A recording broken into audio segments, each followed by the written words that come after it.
Hello, hello. Salut mes frères ivoiriens et salut mes sœurs ivoiriennes. Ça fait un bon moment, hein. Et voilà, j'écoute les émissions de la Côte d'Ivoire. Je salue toutes mes sœurs youtubeurs qui essayent vraiment de propager la paix. Je vous salue et je vous encourage. Aussi, je salue la Côte d'Ivoire. Je salue le président Alassane Ouattara. Je salue tous les politiciens qui se trouvent en Côte d'Ivoire et que ce soir, mon message porte un tout petit mécontentement vers eux. Donc voilà, mon nom c'est Jeanne-Louise et je suis une toute petite activiste qui essaye vraiment de propager la paix, qui essaie de propager la réconciliation. Et voilà, aujourd'hui, je vais parler de ce qui se passe en Côte d'Ivoire et que ce que j'entends dans les différentes vidéos, dans les différents messages de youtubeurs et aussi dans les actualités de la Côte d'Ivoire et tout, voilà. Et donc, je vais vous mettre une petite musique ivoirienne. Je me sens pas bien parce que j'ai pris un coup de grippe. C'est à travers ma voix, vous pouvez la reconnaître. Donc, je vous dédie ce morceau de la Côte d'Ivoire profonde. Écoutez ça. Alors, je suis en train de chercher quelque chose qui m'est moché. Alors, mes frères panafricaines, je vous salue et je salue toutes mes soeurs panafricaines. Je salue aussi toutes les personnes qui vont sur mon YouTube pour pouvoir écouter mon message de paix et mon message de réconciliation. Je vous salue et je vous dis merci de propager mes vidéos. Je parle toujours de la paix. Donc aujourd'hui, je vais parler un petit mécontentement de ce qui se passe en ce moment. Et puis après, à la fin, je vais passer à la réconciliation parce que on est pour la réconciliation, voilà. Donc, mon message aujourd'hui, dans les réseaux sociaux, dans les actualités ivoiriennes, j'apprends qu'il y a une Miss de Côte d'Ivoire qui a été élue comme Miss, mais le fait qu'elle est étrangère, les gens sont toutes aggrappés sur son sort et ils ne sont pas d'accord pour ce qu'elle est comme race. Et ça, c'est triste. Je viens vers les Ivoiriennes et les Ivoiriens vraiment qui essayent vraiment de mettre la division en ce moment. Je trouve que vraiment c'est triste, je trouve que vraiment c'est épeurant. Et la petite qui a été élue comme Miss, c'est une petite fille et qui n'a pas demandé en aide et c'est une Ivoirienne. C'est une Ivoirienne. Et même si elle porte un nom qui n'a rien à voir avec la Côte d'Ivoire et qu'elle est sénégalaise, mais la Côte d'Ivoire, j'estime que la Côte d'Ivoire, c'est un pays vraiment Miss, un pays vraiment qui est rempli de panache, de personnalité, et que c'est ça qui fait notre force, c'est ça qui fait la Côte d'Ivoire. Et puis encore, la Miss qu'on parle d'elle, J'aurais appris que sa mère est ivoirienne. Donc, pour moi, c'est une ivoirienne. C'est une ivoirienne. Donc, je ne comprends pas tous ces acharnements sur cette petite qui est métissée ivoiro-sénégalais. Les Ivoiriens doivent comprendre que ça fait partie d'une richesse que on a vraiment ces deux personnalités ivoiro-sénégalais. C'est une richesse de la culture, c'est une richesse de personnalité et c'est une richesse de beauté. Donc on doit vraiment prendre ça en bien. Donc tous ceux vraiment qui polémisent ça et qui essaient de faire comme si c'était vraiment quelque chose vraiment d'horrible. Moi, vraiment, c'est une honte vraiment de leur part. Et ça, je suis désolée. Je crois que pour ce côté-là, on est encore loin parce que on est dans les pays, on vit dans les pays étrangers et que quand il y a une qui est métissée et qui n'est pas comme vous dites, à 100% ivoirien, pareil, papa ivoirien, papa ivoirien, maman ivoirien. Pour vous, elle n'est pas ivoirienne. Mais ça, vraiment, allez-y voir quelque part qu'il y a l'euron qui ne fonctionne pas. Donc ça, je suis désolée, vraiment. Et que ces femmes, vraiment, qui font cette propagande là pour dire que c'est une petite fille étrangère, vraiment, elles doivent être vraiment... elles doivent avoir honte vraiment de leur attitude parce que c'est pas joli, vraiment c'est pas joli. Parce que ça peut arriver même à leur fille et à leur petite fille qui dans le monde n'est pas allé avec un étranger et qui n'a pas eu d'enfant avec un étranger. Moi-même, mes enfants sont tellement métissés. Moi-même aussi, je suis métissée. Donc, je suis ivoirienne, mais je suis métissée parce que je ne suis pas à 100% comme on appelle. Mon père a bourré, ma mère a bourré, moitié Apollo, et aussi j'ai la famille élargie. Donc, j'ai côté ébrié, côté haché. Donc, on est métissés tous, on est métissés. On est métissés. Donc, arrêtez vraiment de faire ces façons de critique là parce que c'est pas constructif et ça nous arrange pas. Voilà.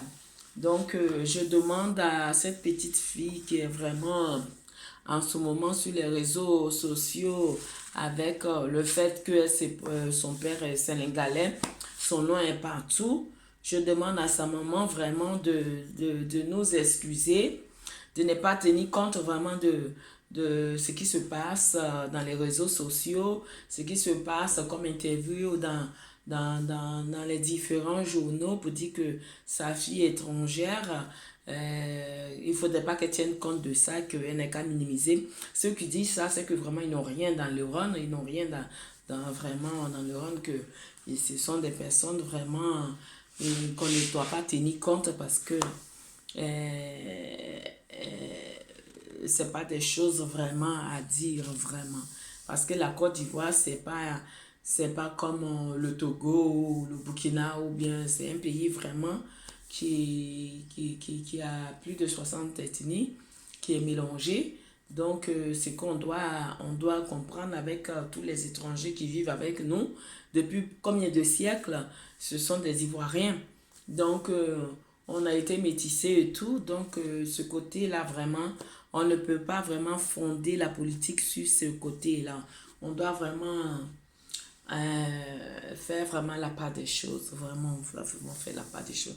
Donc je demande à la maman de cette petite-là vraiment de ne pas tenir compte vraiment de ces ragots-là et que d'être fière vraiment de sa fille et que nous, on est fiers de sa fille. Moi, personnellement, je suis fière de sa fille et que je la soutiens et que l'année 2019, et que tout se passe bien de son côté au niveau Miss. Donc, de ce côté-là, je vais pas m'attarder. Je viens au niveau de ce qui se passe vraiment avec la politique xénophobe des Ivoiriens.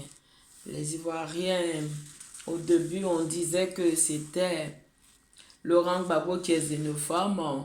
Et après, ce n'est plus. Après, ça allait sur, comme on appelle, Alassane Ouattara. Donc, tout ça là, moi, je viens pour pouvoir parler, pour dire que on doit vraiment arrêter tous ces pensées vraiment négatives là, voilà. On doit arrêter tous ces pensées négatives là. Parce que au moment où Monsieur Bédi était là, on a parlé d'ivoirité. Monsieur Bédi a parlé d'ivoirité. Et son ivoirité qu'il a parlé, c'est au niveau de la Cour constitutionnelle, les députés n'ont pas approuvé. Il y a certains députés qui n'ont pas approuvé ça. Ils ont même dit que si il y a des gens qui essaient de prendre l'ivoirité pour faire un truc de politique, ça va amener à la guerre, ça va amener à la division.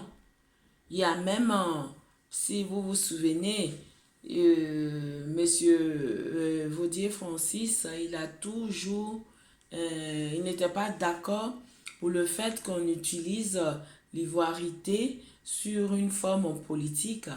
Il a même dit même à ses compatissants, si vous mettez ce côté-là, et ça va envoyer vraiment des divisions, ça va envoyer des divisions dans la constitution ivoirienne. Donc, on ne doit pas prendre l'ivoirité pour pouvoir vraiment faire la politique. Et on doit vraiment chercher à comprendre l'ivoirité. Et c'est à travers les tests constitutionnels et qu'on arrive pour ceux qui veulent faire la politique. Par exemple, pour ceux qui veulent faire la politique, si tu es de père ivoirien et que ta mère est étrangère, tu peux être ministre. Tu peux être ministre ou tu peux être, comment on appelle, tu peux être un président. Donc là, s'il faut vraiment étiqueter seulement quelqu'un de frère, comment on appelle, de père ministre, je dis ministre, de père ivoirien à 100% pour être président, c'est quelque chose que c'est dans la loi, c'est bien, mais d'un côté, comme c'est un pays, nous sommes en Côte d'Ivoire, que c'est un pays vraiment qui est mixé, c'est un pays, on a entouré vraiment de différents pays, de différentes ethnies, et qu'il y a le brassage marital, il y a le brassage, comme on appelle,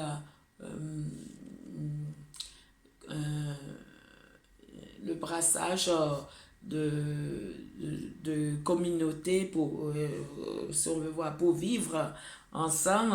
Il y a des gens qui se marient à des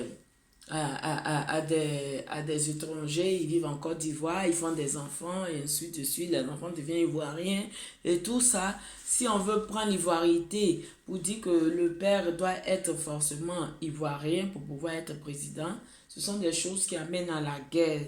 Ce sont des choses vraiment qui envoient vraiment à des choses vraiment inutiles. Le fait qu'on est né dans un pays et que on vit dans le pays, on est déjà ivoirien. On est déjà ivoirien, on a déjà la nationalité. Celui qui veut se présenter et que s'il estime qu'il peut apporter quelque chose à son pays, qui est la Côte d'Ivoire, tant mieux. On ne va pas faire tout ça pour une polémique qui ne va pas vraiment aboutir à quelque chose. Donc, de ce côté-là, vraiment, moi, je suis navrée. Je suis vraiment écœurée parce que je vois vraiment que ce débat-là, ce sont des débats vraiment inutiles.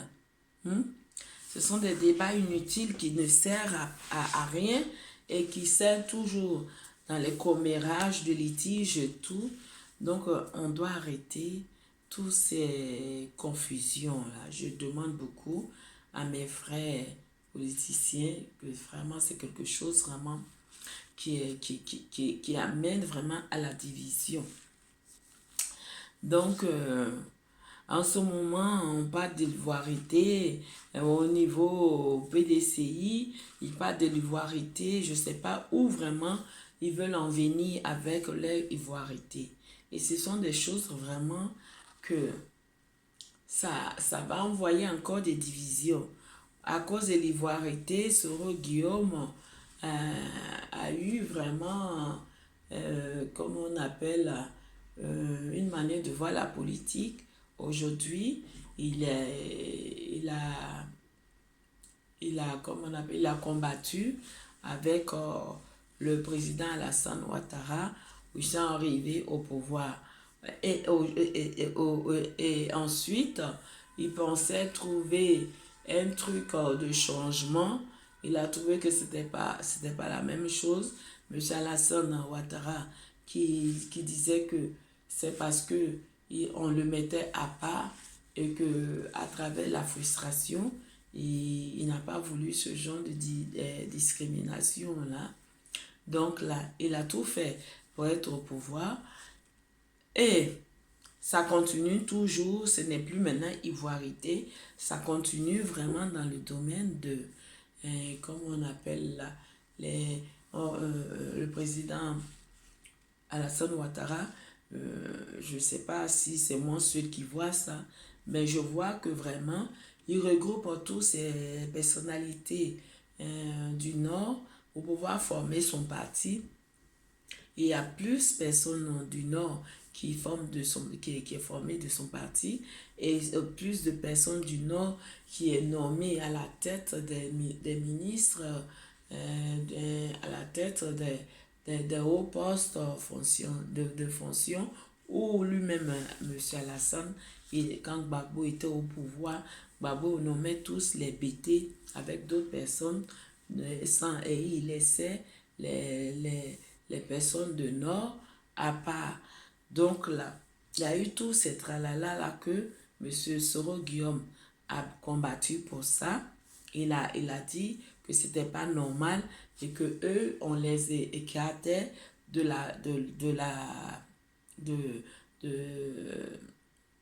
l'ensemble de la politique, c'est-à-dire que de la discussion ou de la communauté ivoirienne, qu'il ne faisait pas partie de la communauté ivoirienne. Donc en tant que politique, il a combattu ça. Aujourd'hui, ils sont venus au pouvoir, ça continue toujours les mêmes choses. Aujourd'hui, tu vas voir que je ne suis pas là en train de aggraver quoi que ce soit, mais ce sont des constats que je vois. Tu vas voir que tout à la tête d'un poste ministériel ou d'un poste d'un DG, tu vas voir que ce sont les nordistes qui sont à la tête, qui gouvernent et qui sont directeurs généraux, qui sont PDG et qui sont ministres au grand échelle, ce sont des nordistes. Tout ça, ce sont des choses vraiment qui sont tristes.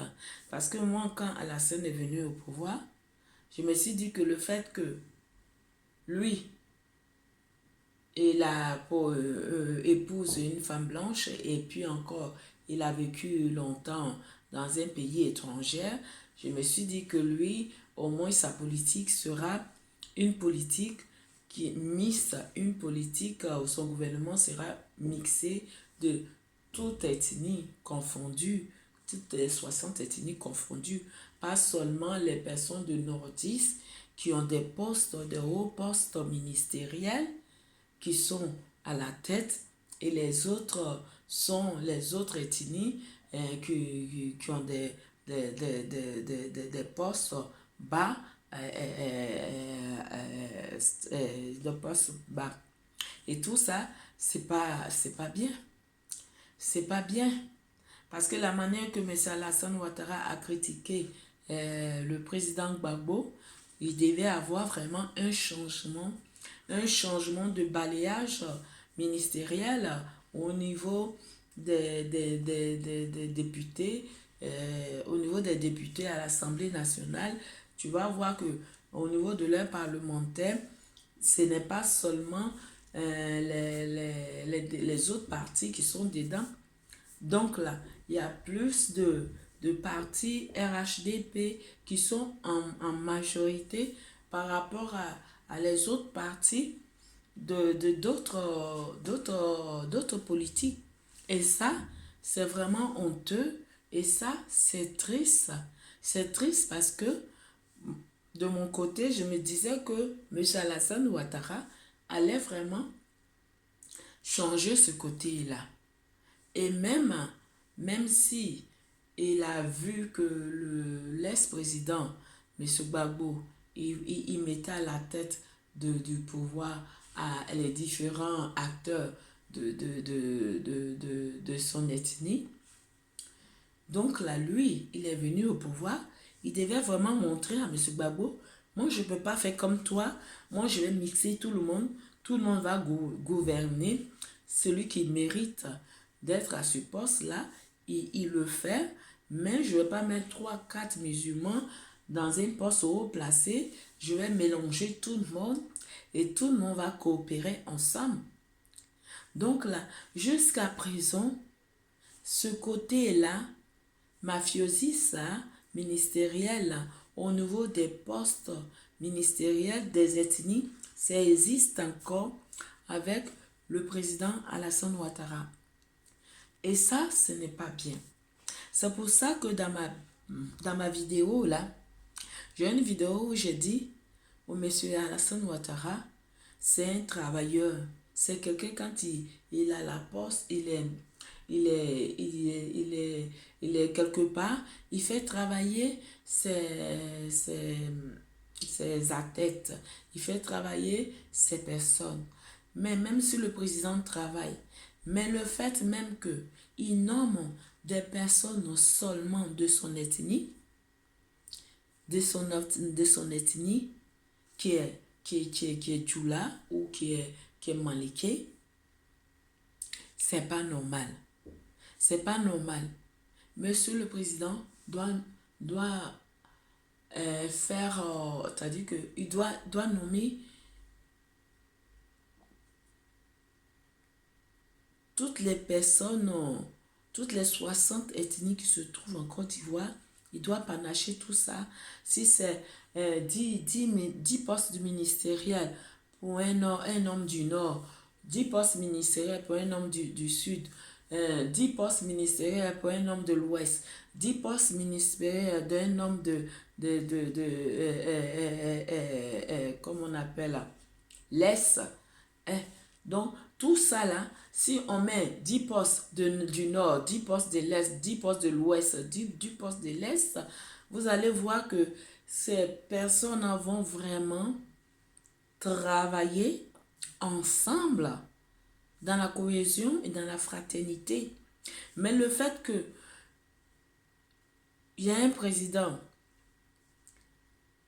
qui nomme seulement à haut poste les personnes de son ethnie, de sa race, de sa religion, ça va toujours créer des malentendus. Ça va toujours créer des mésententes. Ça va toujours faire ça. Donc, ça veut dire que nos politiques, là, ils n'ont pas compris qu'est-ce que c'est la politique. Ils n'ont pas compris que la politique, ce n'est pas un truc de reconnaissance, de sentiment. La politique, ce n'est pas un truc comment on appelle là, je veux t'arranger parce que tu m'as aidé. Non.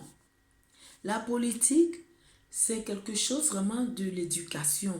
C'est quelque chose vraiment de bienveillant.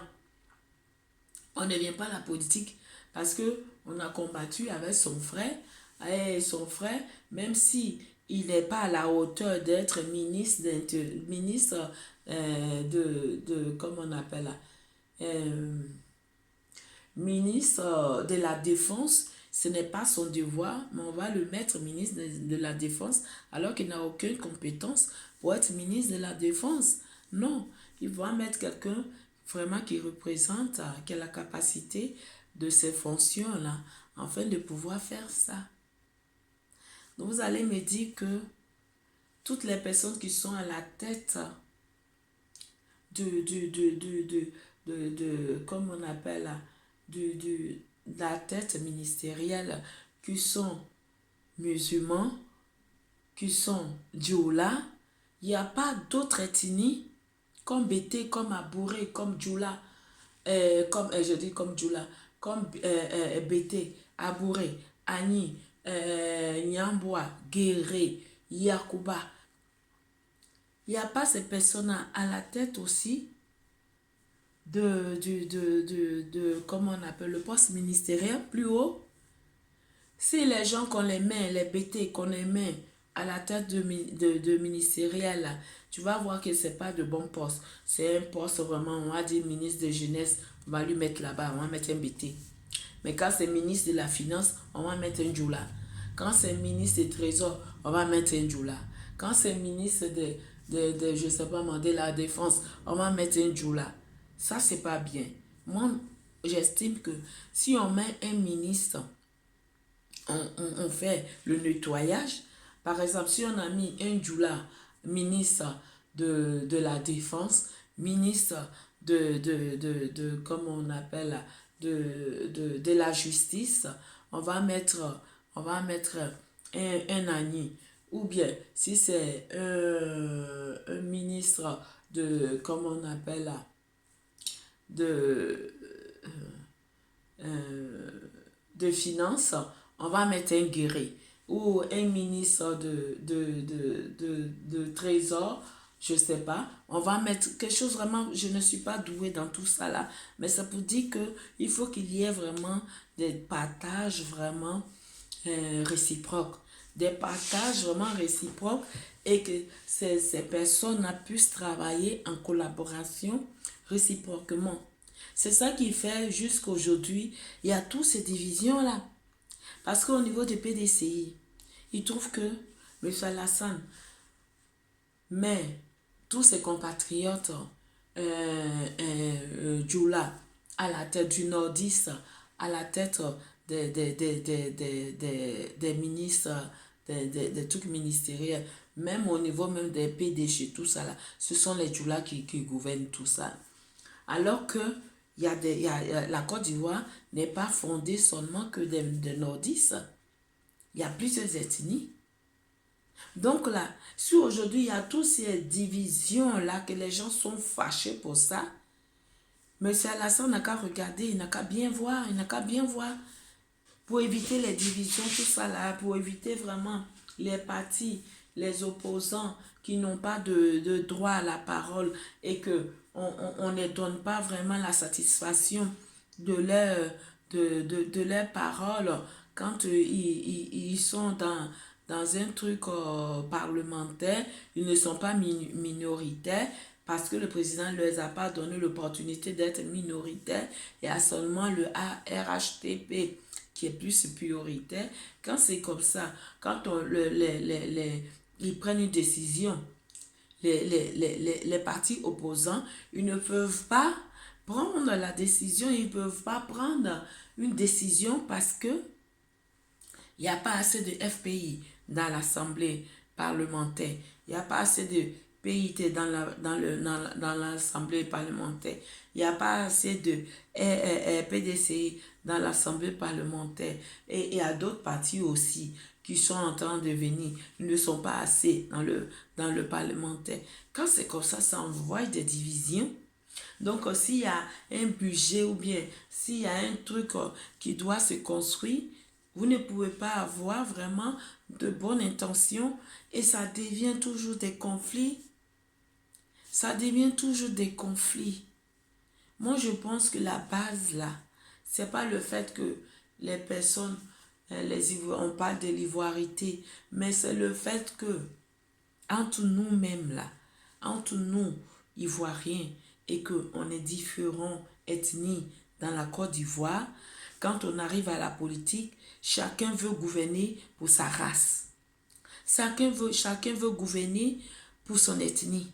Et ça ne marche pas. Ça ne marche pas. Ou qui est bien au niveau du président Alassane Ouattara, malgré qu'il a mis tous ces ethnies qui sont là, ils ont pu travailler. Ils ont pu construire. En 10 ans, ils ont représenté, ils ont pu... Il y a beaucoup de choses qui restent à faire, mais ils ont pu faire quelque chose vraiment de constructif au niveau de la construction, du développement de la Côte d'Ivoire. Par exemple, comment on appelle, les routes et d'autres choses encore. Au moins, ils ont pu faire quelque chose, mais on ne va pas quand même à chaque gouvernement qui va venir comme président, il ne va pas quand même prendre toujours son ethnie, sa race, sa région pour pouvoir travailler. Et ça va envoyer toujours de la division. Ça va envoyer toujours de la division au sein au sein de la politique ivoirienne. Donc là, moi j'estime que les politiciens ivoiriens, en gros, ils ne sont pas matures. Ils ne sont pas intellectuellement, ils sont intellectuels, mais ils ne sont pas matures politiquement. Parce que un politicien mature politiquement, quand il fait sa politique, qu'il soit président ou qu'il soit ministre, quand il fait sa politique, il ne met pas seulement sa race, il ne met pas seulement son ethnie, il ne met pas seulement sa religion, il ne met pas seulement comment on appelle là, son village. S'il met tout ça là, ça veut dire qu'il n'a rien compris de la politique. Il n'a rien compris de la politique. Parce que ce n'est pas seulement les nordistes qui font la politique. Il y a les nordistes, il y a les sudistes, il y a les gens de l'ouest, il y a les gens de sud qui font tout ça à la politique. Donc là, moi je vous dis que je ne suis pas politicienne. J'essaye vraiment de dire mon mécontentement quand il y a la politique. Mais ça ne veut pas dire que quand on n'est pas politicien, on n'a pas son mot à dire. J'ai mon mot à dire parce que je trouve que vraiment, où on va là, si on continue comme ça va toujours dégénérer à des problèmes d'ethnie, à des problèmes de division. On dit la Côte d'Ivoire est métissée. La Côte d'Ivoire n'a pas besoin comment on appelle, de frontières. Mais quand il y a un président qui est à la tête de la Côte d'Ivoire, il y a toujours ce président qui veut essayer de faire un changement. Je ne sais pas si le fait d'avoir toute son ethnie aux alentours de lui qui fait sa force. Mais quand c'est comme ça, ce n'est pas de la politique. C'est de la discrimination politique. C'est de la discrimination ethnique. Hein? Vous avez insulté M. Laurent Gbagbo. Vous avez insulté M. Henri Konan Bédié. Vous avez insulté le président, comme on l'appelle, Oufoué, dans le temps. Le fait que le président Oufoué est resté longtemps au pouvoir et le fait que c'est un baoulé, les gens, qu'est-ce qu'ils n'ont pas dit? Les baoulés, là, on veut plus de vous. Les gens du groupe Akan, vous avez trop gouverné. Laissez-nous gouverner. C'est ça qui a fait le multipartisme. Parce qu'ils ont dit que l'histoire de gouvernance, là, c'était les baoulés. Les gens du groupe Akan. Pas baoulé seulement. Baoulé, c'est pas baoulé seulement, mais les gens du groupe Akan qui veulent le pouvoir, qui essaient de monopoliser le pouvoir. Mais au fond, quand les gens de groupe Akan qui étaient au pouvoir, là, est-ce qu'il y avait la guerre?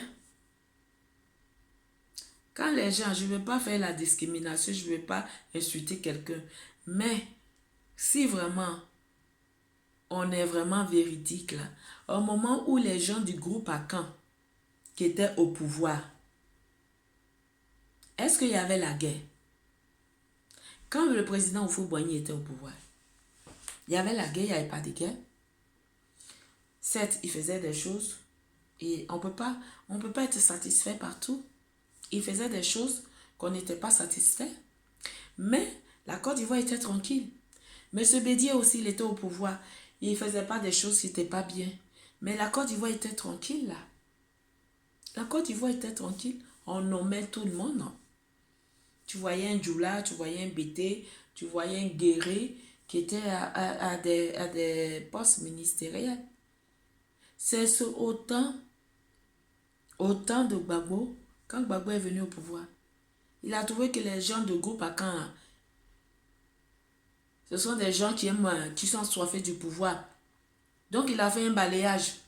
Il a dit qu'en tout cas, il ne donnait plus le pouvoir aux gens de groupe Akan. Il a nommé tous ses frères de l'Ouest au grand poste ministériel. Il a commencé à faire ses politiques. Et ça a commencé à dégénérer. C'est là qu'ils ont commencé à prendre les histoires d'ivoirité. Celui même qui a créé même Ivoirité, là, il a parlé un peu. Mais quand il est parti, M. Laurent Gbagbo a pris aussi pour pouvoir faire aussi sa politique. Ça a commencé à avoir des divisions. Après ça, là, M. Alassane est venu.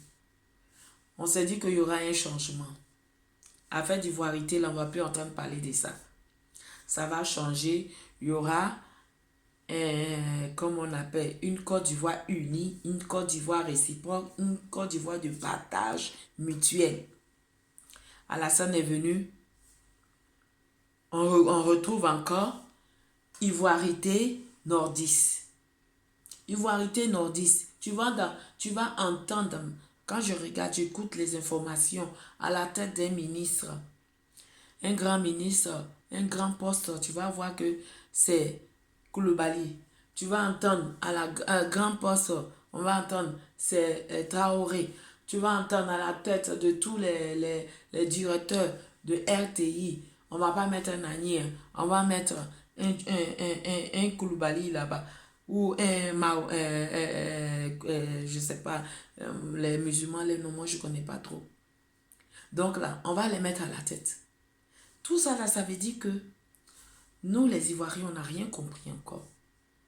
Le président Alassane Ouattara, on disait que c'est un homme qui va venir changer la Côte d'Ivoire. Il a changé au niveau infrastructure, il a fait quelque chose vraiment de bien. Il a travaillé, mais ce n'est pas seulement que le travail, mais l'unité des personnes. Lui-même qui a combattu pour la discrimination des personnes, des races. Aujourd'hui, on retrouve encore les mêmes choses avec le gouvernement Alassane Ouattara. Et tout ça, c'est pas bien. Où on va avec tout ça là? C'est pas bien. C'est ça dans ma vidéo, la dernière fois dans ma vidéo, je disais que j'ai fait un message vidéo au président Alassane Ouattara. Si vraiment il y a des gens qui peuvent amener le vidéo, ou bien il y a d'autres personnes qui parlent mieux que moi, mais mon petit truc là, ils vont comprendre quand même ce que je veux dire. Donc là, je parlais du balayage ministériel. J'ai parlé du balayage au niveau d'un parlementaire ministériel au niveau du président Alassane Ouattara. Parce qu'avec le travail qu'il est en train de faire là, si au niveau même de ces ministres même là, qui ne donnent pas deux fois, il y a beaucoup même qui ne donnent pas des exemples, qui se dit que le président Alassane Ouattara est là pour les nordistes. Il est là pour les musulmans. Et quand ils font même leur débat politique, ils montrent même leur façon de parler, leur façon de réagir. Ils font savoir même à la politique, comme on appelle, à les personnes d'autres ethnies qui n'est pas du Nord, il faut comprendre vraiment que eux, ils détiennent le pouvoir, ils détiennent tout. Et ça, ce n'est pas une éducation. Et ça, ce n'est pas la politique. La politique, ce n'est pas une race. Donc là, je demande au président Alassane Ouattara de faire un balayage au niveau de ses porte-paroles, au niveau ces personnes qui mettent à la tête. Parce que ces personnes qui mettent à la tête là, ils salissent le nom du président Alassane Ouattara. Même si le président Alassane Ouattara travaille, il est bien. Mais le fait d'avoir même des manières de parler pour dire que le Nord va rester au pouvoir, on ne va même pas vous donner la chance d'être au pouvoir, c'est le Nord qui va rester pendant 50 ans.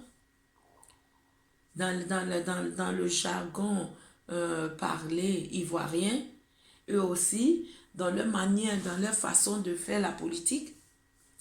Quand c'est comme ça envoie la division, ça envoie toutes sortes de discrimination, ce que les Ivoiriens ne voulaient pas. On n'a qu'à se dire la vérité, même si M. Alassane Ouattara est en train de travailler, il travaille. Mais au niveau de ses agents qu'il a nommés là, ses ministres, ses directeurs, ils n'ont pas de bon comportement. Ils tiennent la politique comme si c'était un héritage, je ne sais pas, un héritage de nordiste, un héritage que les Nords ont pris, ils ne vont pas donner à qui que ce soit, ça va rester dans le Nord. Non, on ne peut pas gouverner la Côte d'Ivoire comme ça. La Côte d'Ivoire n'appartient pas seulement qu'au Nord, la Côte d'Ivoire ne appartient pas seulement qu'au Bété, la Côte d'Ivoire n'appartient pas seulement au Sénifo, la Côte d'Ivoire n'appartient pas aux Abourés, ni les Baoulés, ni les Agnis, ni les Adjés. La Côte d'Ivoire est un ensemble de métissage. C'est pour ça que quand on mène la politique au niveau de la Côte d'Ivoire, on doit faire très attention de pouvoir frustrer ses frères et sœurs. Parce que quand tu dis celui-là n'est pas ivoirien, celui-là est ceci, ce nord n'est pas ivoirien, ce sud est ivoirien. Quand c'est comme ça frustre.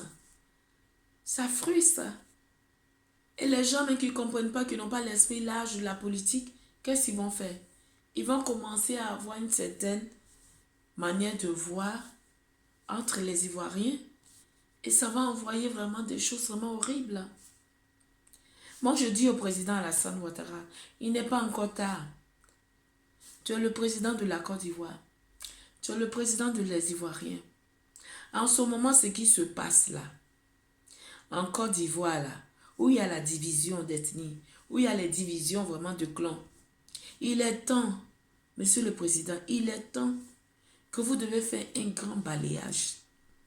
J'ai vu que, j'ai regardé la dernière fois au niveau de la défense, j'ai vu que vraiment, je dis la défense, au niveau des policiers, gendarmes, vraiment, il y en a qui ont pris leur retraite, ils sont en train de faire un grand nettoyage. Ça m'a fait plaisir. J'ai dit, oh Seigneur, ma prière commence à prendre de l'efficacité. Ce que je dis sur mes chaînes YouTube, là, il n'y a pas beaucoup qui passent, mais quand ils passent vraiment, il y a quand même beaucoup de gens qui relient à la cohésion de mon idée. Je dis au président Alassane Ouattara, il n'a qu'à faire beaucoup de balayage avant de partir. Si possible même là, 2020 là, moi je trouve que 2020 là, c'est trop tôt pour aller à l'élection présidentielle. Parce qu'avec ces déchirures parues là, on ne peut pas aller à une élection avec des rancœurs, avec tous ces trucs là, c'est trop tôt.